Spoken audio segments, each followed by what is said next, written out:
Your album's finished. Oh yeah, yes, that's been great. I'm really happy with that. I've enjoyed that. That's been fantastic. For anybody who's listening who's not up to speed, Chris has been, like myself, working away on his own stuff for years and years. And I think we're both in the same situation where we do it all basically. And even if we're working with other people, I've worked with other people a wee bit over the years. It's mainly me that does it all, and they contribute.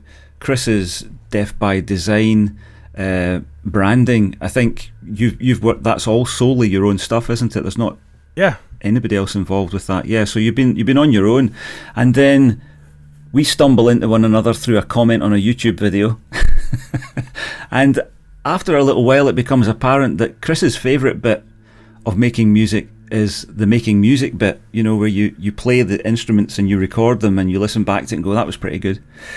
And the bit he doesn't like is arranging it fully and mixing it and mastering it. All that annoys him a little bit. And I can quite understand that, because it's a kind of a weird process, that bit. But I'm the opposite. If I never had to play a note and could get someone else to do all the notes for me, and all I had to do was mix it and master it and arrange it, I'd be delighted. So that's the way we did Chris's last album, Speak the Future, and I think it went pretty well. I really enjoyed it, but it must have been weird for you. I was really glad, actually, really pleased with the way you dealt with it, because I made some suggestions, and in the past, when I've worked with people like us, because there are others out there, there's a guy called Dave that I worked with for a long time, and he does all his own stuff, but we would work together. And when I would suggest something, he would bristle. He would get defensive and bristle, and wouldn't want to do it because it wasn't his idea. But you're not like that. You're the opposite of that. You're like, yeah, that sounds okay. Yeah, let's try that.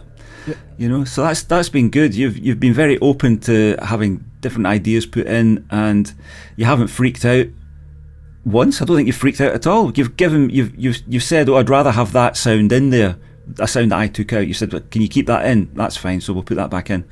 And you very cleverly spotted some clipping that I had completely missed. So it's great to have that as well, to have those ears, because you're invested in the music, which means that there's two of us working at that level, which is I've never had before. I've never been with somebody, worked with somebody who can listen to the same intensity that I can and catch things I don't hear. So that's been great. So yeah, I've really enjoyed the process. It's taken longer than I thought it would, because I thought I would just go straight through all the pieces, but I had a big learning curve, because I was using Cubase really intensely for the first time, and that was a kind of a learning curve as well. But I'm really impressed with that software, and it came good in the end. And at the end, I felt as though, yeah, I'm getting up to speed on this. I could do this quickly if required. But I actually prefer to do it a little bit slower than I would instinctively do it, because it gives me time to think on. Just think about that decision. Like there was a terrible mix I did which had far too much bass on it, way too much bass. And you didn't say anything, but I thought he's probably just being polite. He probably thinks I've put that bass on, therefore I want it like that. But no, I made a mistake. I got it wrong, and I went back and redid the bass. Yeah, so it's been good. So what's it been like for you, having somebody Well, I do like lots of bass. Sometimes, often I think and I go, I wish there was more bass here. So. Yeah. And I don't know if it's a child of the '90s thing or not, where you're listening to grunge music up next to like rap music, and dance music, and so you like that rumble of the low end, So that's probably why it didn't bother me much on that track, or I hadn't done as much, like incredibly deep, listening on that one, and probably because it was a mellower song, with like not a lot of rhythm to it. So those are the songs I don't pay as much attention to, because I've always found when I make music like that, when I'm making that music, those are the mixes I don't stress over as much, because there's not as much interworkings between drums and guitar and vocals that need a lot more attention, But I think part of it why it worked really well too is because we're not in the same room, which is probably Yes. because there was some moments where like I did have like little like not like where I was running around the house freaking out, but I'm going like I would think like I don't like what's done here. It's too different than what I sent to you, and then I would think, okay, like just sit on it, listen to it like 3 or 4 times, you know, let my wife listen to it, and maybe let a friend or two listen to it, and listen to what they think about it.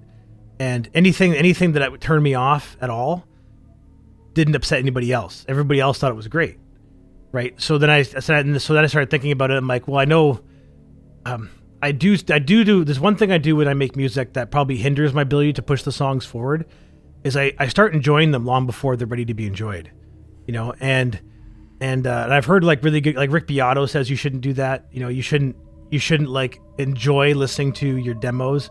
You shouldn't put them on in the background and listen to them while you're driving around or all these kind of things. Like, listen to them a couple times and continuously make notes and work on them, but don't treat them like a finished product, you know, because in your mind your mind will glaze over the mistakes. It'll accept things, you know, the same way you do like on an old mix. Like when, you know, like every time Pink Floyd remixes an album, people get upset because it doesn't sound like the original mix, right? Even though it might sound better, it might not. I really don't know, you know, but, you know, people get upset because it doesn't sound like the record that they grew up with, right? And so I call it, or I don't know, I think it was probably Rick Beato that named this demo-itis, right? Where you have a case of demo-itis. And so I had to suffer through that a little bit, right? Because part of like my music making thing is a lot of it's to do with mental health, you know, because I've always struggled with, you know, ups and downs, whether I'm bipolar or depressed or just a normal human being, you know. But making music's always been an incredible like tool for me to fight any sort of darkness in my life, whether it's something really major has happened to me or it's just me being human, you know, like something is just, you know, where I'm just feeling down. So when I write something I consider good, because I have a barometer for what I consider good music, you know, and if it's not good, I don't finish it. Like, it just doesn't get, like, if I'm assembling a song that doesn't feel like it has merit to exist, it just doesn't exist. It might go in a folder for I'll check that out later, you know, but I've stopped doing that because anytime I go back in that folder, like 99 times out of 100, there's a reason it's in there. It's garbage, you know, and there's nothing worth taking from it. And anything that is worth taking from it, I probably already did subconsciously and put it someplace else, right? So if it sees the light of day, I'm usually convinced it's a good song, you know. And so once it gets to that good song place, I mix it down, I do a quick master on it, and then I email it to myself, like a link. Not email, but I go to Gmail or Google G Drive, set up an MP3 to it that's got a good level on it, and then I download it on my phone. And then next time I'm in the car, that's what I listen to, you know, is that song, like over and over and over again. And every time I hear it, it gives me this incredible endorphin release, right? Where I'm like, man, this song's badass, you know, and I'm driving down the street, you know, like with my windows open and the stereo is as loud as it can go. And people are like looking at me like, what in the hell is that? You know? And I've had people come to me in the parking lot, especially after concerts. Like when like you're in a big parking lot and you're trying to leave like the stadium where you're seeing a band and everybody's moving at a snail's pace.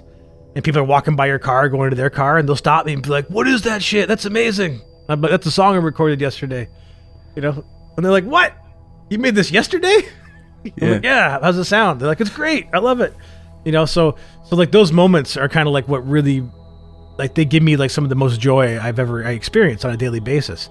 So because part of the reason I write music so quickly and so often is because if I haven't written a new song in a week or two, I get depressed and I don't have like that quick way to lift me up. And what does work, sometimes I'll go back and listen to a demo I made 2 months ago I haven't listened to in 2 months, and it'll bring me back and I'm like, oh yeah, that song is pretty good. I forgot how good that song was, you know, or I hear mistakes in it. So that being said, when I send like these songs here, because we're still not quite at the spot yet where I hope we get to, where like we're working more in tandem, where like I write a song and send it to you and then you finish it, you know, like within the same month I've made it.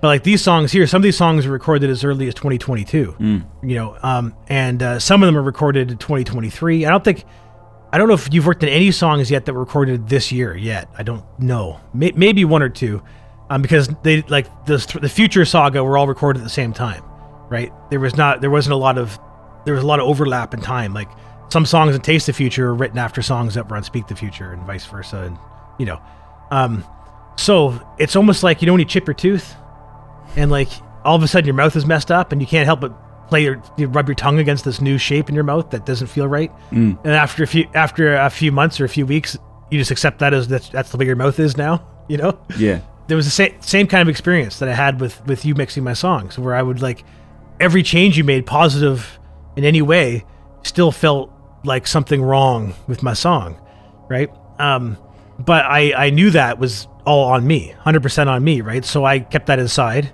and thought, no, like Perry isn't just mixing my songs, like you're producing my songs, right? Like you listened to the demos, you took the time to write me a big long email with all your suggestions and all your thoughts about my songs.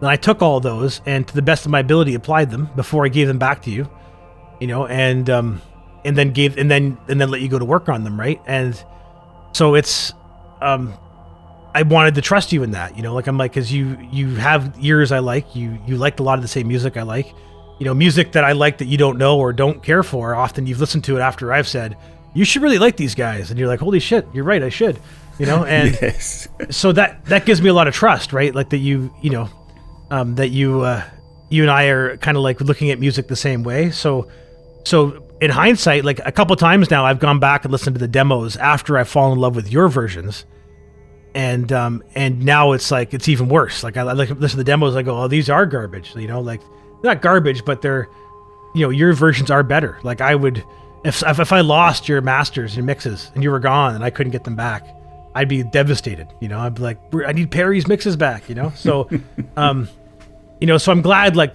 so me saying that we're not in the same room, I'm glad you never got to see like my visceral reaction to these things, because I may have turned you off because it wouldn't have been intentional. It may have been like, oh man, I offended him, he doesn't like those songs, you know. And I'm finding that the deeper we go and the more you do, I'm more agreeable to your mixes much quicker, to the point where like the last 3 or 4 mixes you sent me, as soon as I heard them, I fell in love with them. So either you're better at getting what's in my head out there, or I've become more accustomed to how you do things. I'm not sure. It's probably a mixture of both. It's interesting actually that you I didn't know you didn't let anything slip in your in the messages that you sent to me about how you were feeling. So that was good. So I want to thank you for that, because that made it much easier for me to go ahead. If I'd known that you were kind of sort of angst-ridden about the changes, because that's what I expected. I expected when I put the kick drum on the one that you did with all your voices, what was that called, Voices from the Wire or something? Yeah, Voices in the Wire. And I just couldn't mix it without a kick. I needed a kick drum. I could hear it and it wasn't there, and I said, I'm going to have to put a kick drum on this, and you kind of went, well, okay, maybe we can have 2 versions, one with the kick drum, one without the kick drum. Well, okay. And I thought, I'll just do the one version. If he really hates it, I'll just take the kick drum off and we'll see what happens. But that was the only time where I thought, oh, he's not liking that idea. But we got through it, and I think the track works with the kick drum. And it's not that it's like in your face, it just needs to be there to pin that rhythm down a little bit, was my thinking.